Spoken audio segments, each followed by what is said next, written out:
Shalom,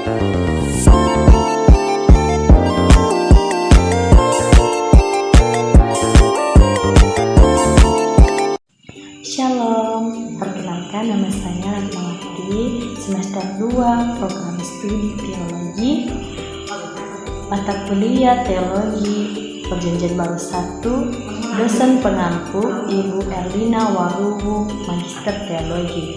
Baik, saya akan membahas kepada kita pada hari ini bab 4 teologi Injil Markus.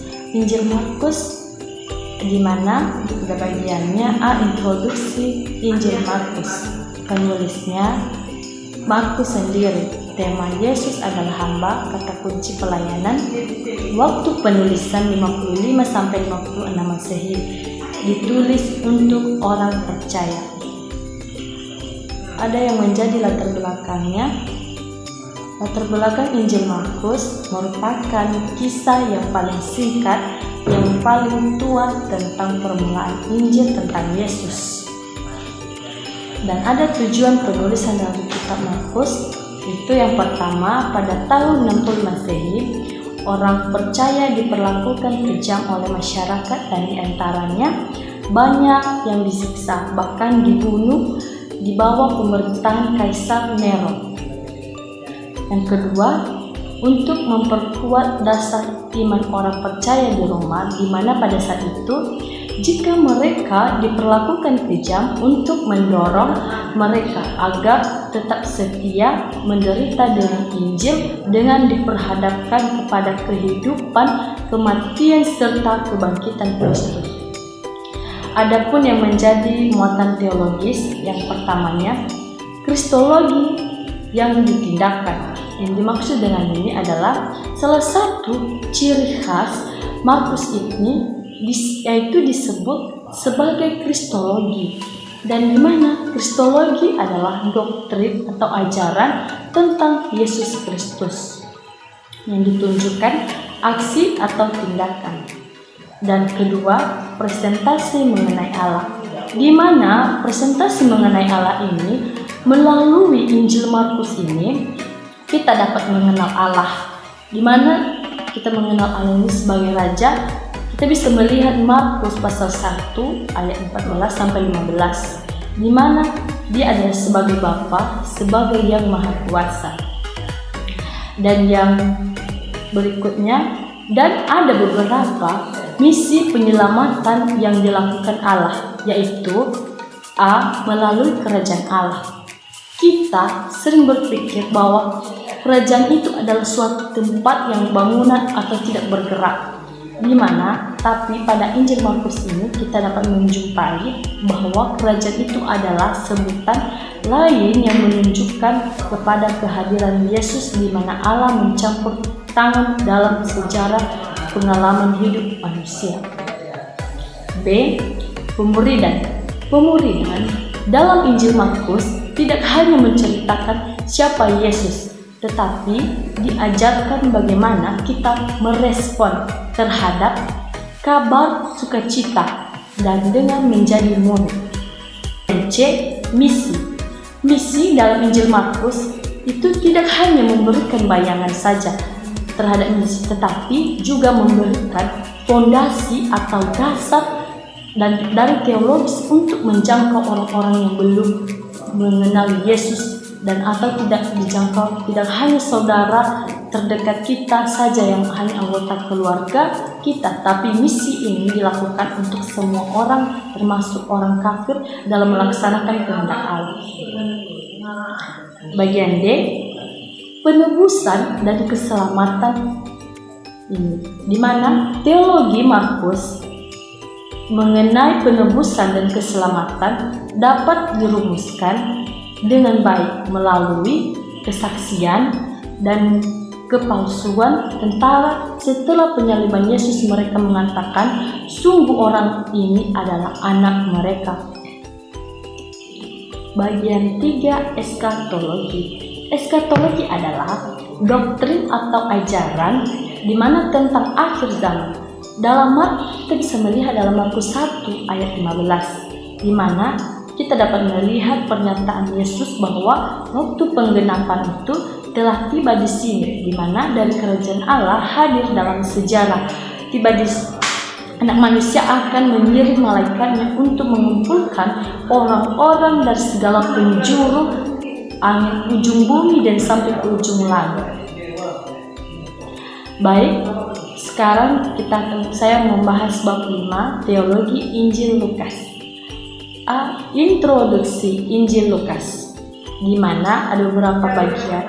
Penulisnya Injil Lukas sendiri. Tema Yesus adalah manusia ideal. Kata kunci anak manusia. Waktu penulisan tahun 60 sampai 3 Masehi. Alamat kitab Injil Lukas yaitu untuk Theophilus dan orang percaya bukan Yahudi. Di mana adalah terbelakang kitab Injil Lukas ini adalah kitab pertama dari kedua kitab yang dialamatkan kepada seorang hamba Tuhan yang bernama Theophilus, yaitu kita bisa melihat Lukas dan Kisah Para Rasul, di mana Lukas adalah seorang petobat Yunani, di mana dia satu-satunya orang bukan Yahudi yang menulis kitab di dalam Alkitab. Roh Kudus mendorong Lukas untuk menulis kepada Theophilus, di mana kisah ini terdiri dari 2 bagian. Yang pertama, kelahiran, hidup atau pelayanan dan kematian, kebangkitan dan kenaikan Yesus. Yang kedua, pencurahan Roh Kudus di Yerusalem dan perkembangan gereja pada mula-mula. Dan ada juga bagian dalam tujuan penulisan kitab Injil Lukas ini, yaitu yang pertama, Injil Lukas ini ditulis itu kepada orang-orang bukan Yahudi, yaitu kegunaannya untuk menyediakan semua catatan yang lengkap dan cermat tentang segala sesuatu yang dikerjakan dan diajarkan Yesus sampai ia terangkat ke surga. Yang kedua, kenyataan bahwa tulisan ini ditunjukkan kepada orang-orang bukan Yahudi tampak sangat jelas dalam kitab ini. Lukas menulis silsilah Yesus sebagai manusia tepat pada Adam. Bagian B, muatan teologis Injil Lukas. Yang pertama, pemberitaan tentang kerajaan Allah. Kerajaan Allah adalah isi pemberitaan Yesus. Kerajaan Allah dipakai dalam Lukas itu menunjukkan kepada tindakan Allah dalam sejarah manusia bagi mewujudkan kerajaannya melalui pelayanan Yesus. Yang kedua, gambaran tentang Yesus.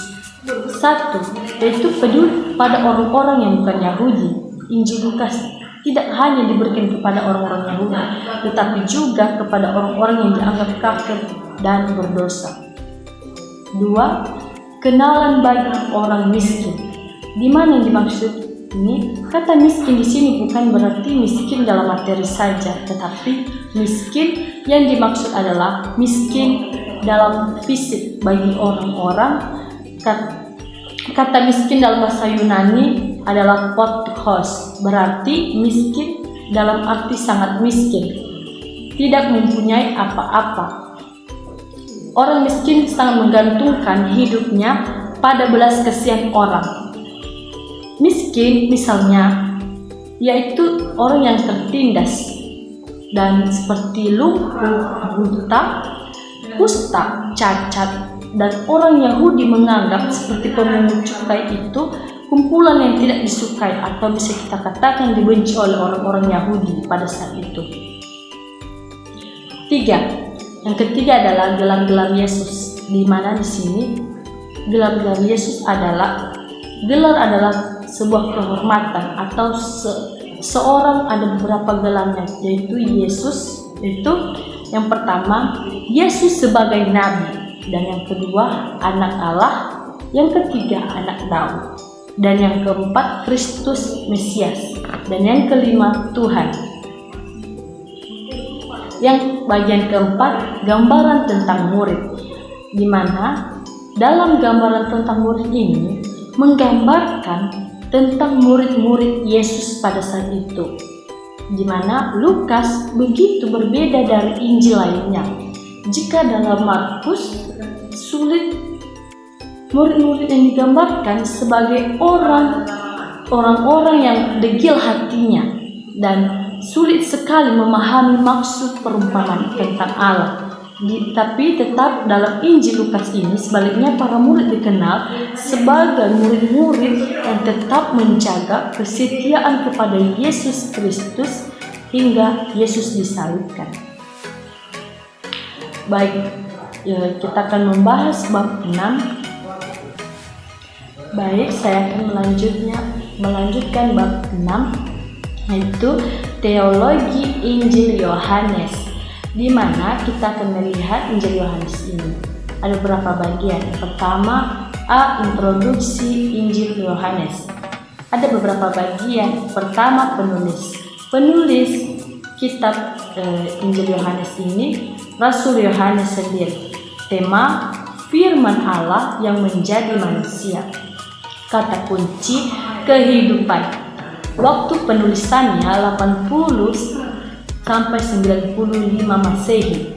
Alamat yaitu dari Efesus dan ditunjukkan kepada jemaat Asia Kecil. Adapun latar belakang kitab Injil Yohanes, yaitu kitab Injil Yohanes ini adalah unik di antara keempat Injil Yohanes. Banyak mencatat tentang pelayanan Yesus dari Yudea hingga ke Yerusalem, dan yang tidak dicatat oleh Injil yang lain. Bagian B, muatan teologis.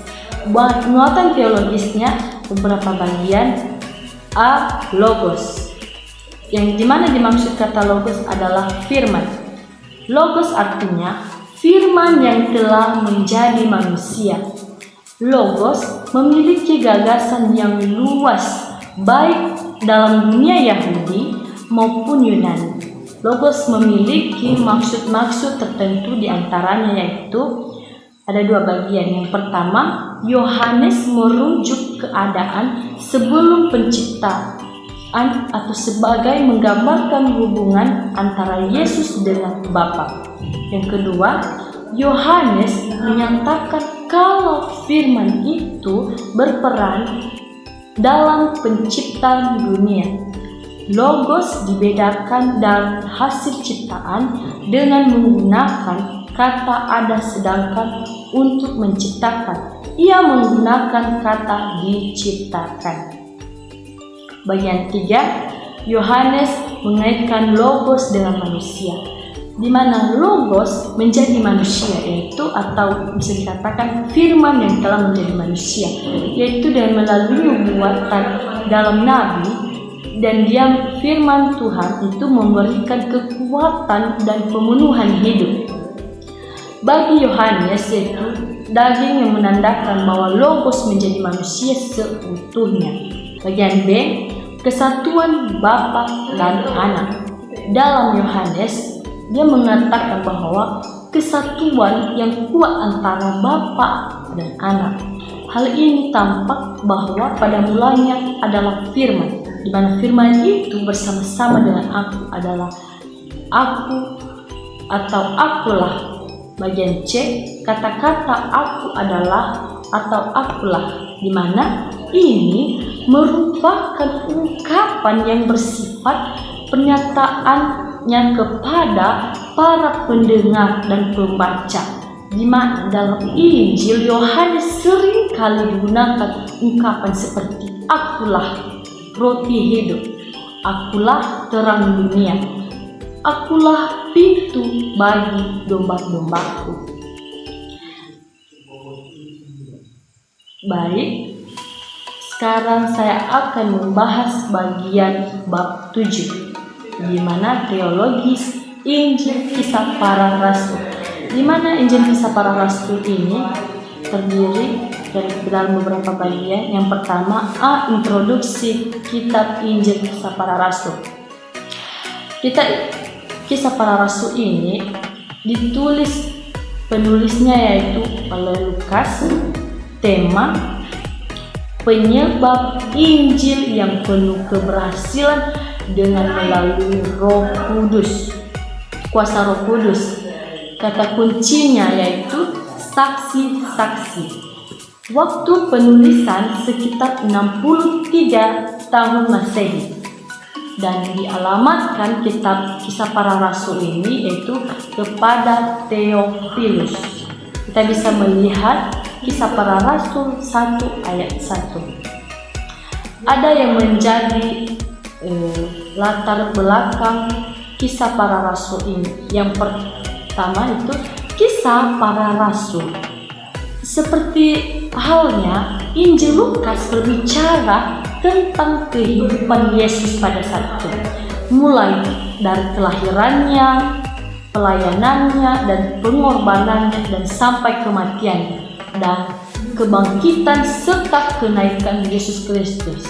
Dan di mana seorang yang bernama Theophilus ini itu dalam Lukas pekerjaan itu seorang tabib atau dokter. Kita bisa melihat dalam Kisah Para Rasul 1 ayatnya yang ke-18, di mana juga berbicara tentang pencurahan Roh Kudus dan perkembangan gereja pada saat itu. Adapun menjadi tujuan penulisan dalam kitab Kisah Para Rasul ini, di mana yang ada beberapa bagian, di mana Lukas menulis kitab Injil ini itu mempunyai beberapa tujuan. Yang pertama, Lukas ingin menunjukkan bahwa Injil bergerak dengan kemenangan dari perbatasan Yudaisme dan ke dunia kafir, dan walaupun ada tantangan dan penderitaan. Yang kedua, Lukas ingin mengungkapkan peran Roh Kudus dalam kehidupan dan misi gereja, di mana dia menekankan tentang pembaptisan Roh Kudus sebagai persediaan Allah dalam memperkuat gereja untuk memberitakan suatu Injil dan melanjutkan suatu pelayanan Yesus. Bagian kedua yaitu Kristus. Ada beberapa penekanan Lukas dalam Kisah Para Rasul, yaitu ada 3. Yang pertama, penyaliban dan kematian Kristus. Bagian kedua, kebangkitan Kristus. Yang ketiga, kenaikan Kristus. Yang ketiga, Roh Kudus. Roh Kudus, di mana Roh Kudus ini sangat berperan penting dalam kehidupan orang percaya. Roh Kudus juga memimpin orang percaya kepada seluruh kebenaran dan menguatkan orang-orang percaya, dan ia juga turut berdoa bagi orang percaya. Di mana Kisah Para Rasul ini banyak berbicara tentang pekerjaan Roh Kudus, yaitu yang pertama, pada hari Pentakosta atau disebut dengan hari yang ke-50, di mana Roh Kudus kepada Kisah Para Rasul ini, di mana di Yerusalem ketika Yesus terangkat ke surga dan disaksikan oleh para murid-muridnya, dan orang-orang yang menyaksikan itu dipenuhi oleh Roh Kudus dan mereka mulai berbahasa roh. Yang kedua yaitu pencurahan Roh Kudus pada hari Pentakosta, di mana pencurahan Roh Kudus pada hari Pentakosta ini adalah pencurahan Roh Kudus yang disebut sebagai hari ke-50, adalah suatu peristiwa, adalah pencurahan Roh Kudus atau yang disebut sebagai hari ke-50 adalah suatu peristiwa yang mengawali zaman Kristen, yang dapat kita dianggap itu sebagai aman Roh Kudus. Adapun ciri-ciri pokok dari pengalaman Pentakosta dapat kita tafsirkan sebagai berikut. Ada 3 bagian. Yang pertama, Pentakosta adalah tindakan dari kenaikan Yesus, di mana Pentakosta ini yang disebut dalam Kisah Para Rasul yaitu pada hari itu adalah hari perayaan besar, dan seluruh murid-murid menantikan dan duduk diam, dan mereka mendapatkan bagian itu dicurahkan setiap para murid, dan mereka mulai berbahasa roh. Yang kedua, kepenuhan roh meluas kepada semua orang percaya, di mana setelah mereka orang-orang yang percaya tadi dicurahkan Roh Kudus dan mereka dipenuhi atau mereka kepenuhan dengan roh yang menyala-nyala dari Allah. Yang ketiga, karunia bahasa lidah atau bahasa roh yang disebut sebagai kata-kata dalam bahasa lain. Di mana karunia bahasa lidah atau bahasa roh ini, di mana Allah memberikan kuasa atau mencurahkan Roh Kudus kepada murid-murid atau kepada orang-orang yang percaya kepada. Pencurahan Roh Kudus di Yerusalem dan Samaria, di mana ada dua bagian. Ada beberapa pekerjaan Roh Kudus ketika terjadi pencurahan Roh Kudus, yaitu yang pertama, Roh Kudus memberikan keberanian untuk bersaksi, di mana setelah mereka mendapat Roh Kudus, mereka menceritakan kepada orang-orang yang masih belum percaya kepada Yesus Kristus, karena mereka sudah dipenuhkan oleh Roh Kudus. Yang kedua, Roh Kudus mendukung doa dan pujian orang percaya, di mana orang-orang yang sudah mendapatkan Roh Kudus, mereka selalu memuji dan menyembah Tuhan. Keempat, keselamatan, di mana keselamatan ini ada beberapa cara kita dalam memperoleh keselamatan, yaitu ada 4 bagian. Yang pertama, keselamatan melalui dalam memperoleh keselamatan, yaitu yang pertama, keselamatan melalui beriman kepada Kristus. Kita bisa melihat Kisah Para Rasul 10 ayat 43. Keselamatan melalui beriman kepada Kristus. Dan yang kedua, percaya mencakup pertobatan, yaitu setelah mendapatkan keselamatan, yaitu kita harus melakukan perubahan atau melakukan pertobatan. Yang ketiga, yaitu keselamatan adalah dengan melalui anugerah Allah. Kita bisa melihat Kisah Para Rasul 16 ayatnya yang ke-14 sampai pasal 18 ayat 27, di mana keselamatan adalah anugerah dari Allah, yaitu kita sebagai orang-orang yang percaya atau sebagai umat pilihan Allah, di mana kita yang sudah benar-benar percaya dan Allah memberikan anugerahnya kepada kita, orang-orang yang sungguh-sungguh dan kepada Allah. Yang keempat, keselamatan terlepas dari jasa bentuk apapun.